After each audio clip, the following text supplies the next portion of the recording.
আসসালামু আলাইকুম ভিউয়ার্স। আপনারা যারা বাড়ির মালিক আছেন তারা খেয়াল রাখবেন, এই যে ইয়াতে যখন হাইটটা বেশি হয় বেজের, তখন আপনারা মাটির টাকার মশলাটা এইভাবে কইরা নিচে থেকে ফালাবেন। ঠিক আছে, মশলা ফালানোর হাইট হচ্ছে সর্বোচ্চ 4.5 ফিট। ঠিক আছে, আপনারা এই জিনিসটা খেয়াল রাখবেন। বাড়ির মালিক যারা আছেন, যে যে সময় বেজের হাইট ফালানোর হাইট সর্বোচ্চ বেশি হয়, তখন আপনারা এইভাবে না ফালাইয়া এই টাকা দিয়া ফালাইবেন।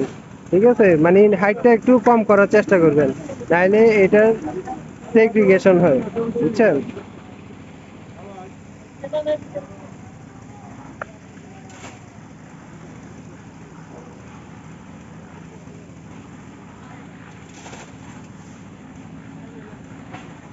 এই আপনারা দেখা যায় না তো।